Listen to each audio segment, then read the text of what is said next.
Good evening, Rockets fans. We had a great win tonight against the Kings.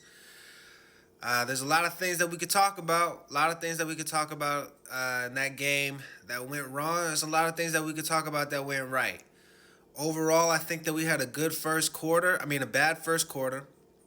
The second and the third quarters where we did very well, and then the first beginning of the fourth quarter, we did very well, and then we didn't finish that game too strongly. I think that has been a trend for us that we finished the games very poorly, and I think that's something that we should work on. And also, shout out to Alfred Sengun, man. Hopefully you get better, man. Hopefully that injury isn't looking too bad, but it did look bad, man. He had to be wheelchaired off. So shout out to Alfred Sengun. In the first quarter, y'all, we got to do better on our fast break and identifying when we have a winning matchup versus when we have a losing matchup. I think that there was an opportunity.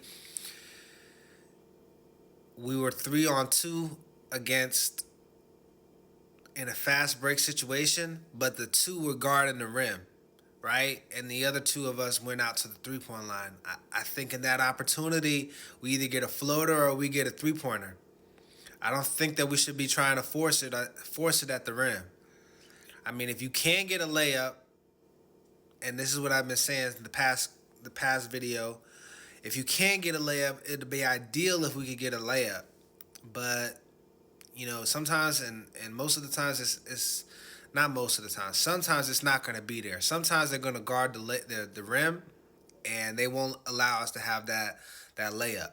So if we can get a floater, get better at our floater game overall as a team, or we can get an open three-pointer, hey, the game is changing, right? Fast breaks don't always have to end up in a layup, but fast breaks can end up in a good shot, a great shot at the rim, or a great shot overall. Three-pointer, hey, they're not always going to go in, but I'd rather an open shot or an open look at the rim versus a contested two-on-one situation. We're trying to get a layup and force it. We did a lot of forcing.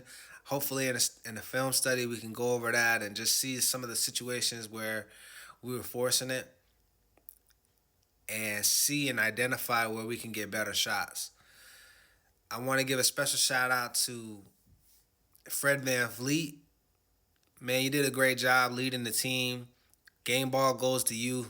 These type of games requires leadership, man, because it seems like as a young team, we get very timid and we get very anxious when we're up on these better teams, and the fourth quarter and the game is winding down, and it just seems like we struggle with closing the games out. So we need to do a lot of situational basketball, up by 10, 5 minutes left, and see what we do in practice, and just practice on those, because the saying goes, practice makes perfect.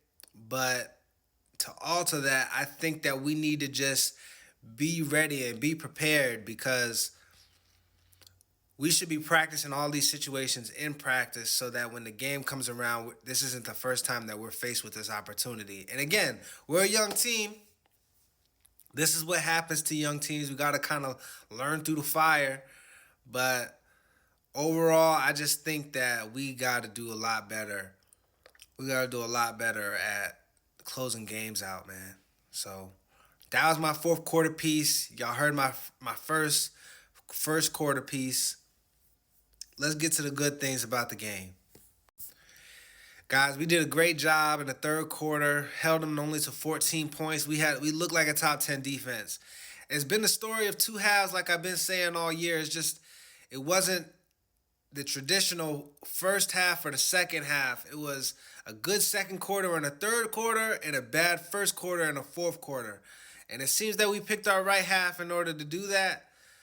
But I can never say it's amazing when we just seem like we're just close to falling apart. We were up by 15 in the fourth quarter, and it just seems that we were just unwinding, and they almost made a comeback. They didn't have enough time in the end, and we ended up coming out with a win, but If this was a playoff situation, I think that that team would go in with a lot more confidence, and a lot more things that they can adjust, so that the next game they're able to win that next game. So just think of it as a playoff situation, because pretty soon we're gonna be in the playoffs, guys, and we can't be in those situations where we just are scared of the moment. Speaking of scared in the moment, special shout out to Jalen Green, man. That was the probably one of the clutchest shots I've seen all your career, man. That 3 pointer in the fourth quarter, putting us up 108 to 100. I want to say that 3 pointer was super clutch, man. I screamed at my phone, man.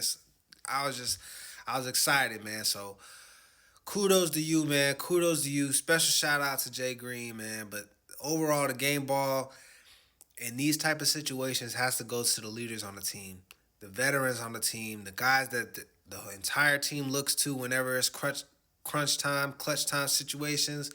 Fred Van Fleet, you did your thing, man. So kudos to you. Game ball goes to you, man. Next game we play against the Spurs. Uh, I mean, you probably heard it here earlier. Alfred Sengun got hurt. It looked like he's probably out for the year with that injury. Just giving me an eye look. I'm not a doctor, but giving an eye look, man. When you got to get wheeled off by the wheelchair, it's either a miracle or you Paul Pierce, man. When come back and you just getting wheeled off, and it just looks like there's nothing else that you can do, man. He was holding his head in his head. He was holding his head in his hands, and it just looked like a real sad moment. And that's our guy. That's our guy. I know our beef is suspended right now, man, but I know we definitely gonna miss him when it comes to playing Victor Wembanyama this next game. So let's do a better job, man. Not a better job. Let's do a good job of trying to get this win. It's gonna be an away game. Let's do a great job, man, and let's get this win against Victor Wembanyama, man. So peace, y'all. See y'all after this next Spurs game.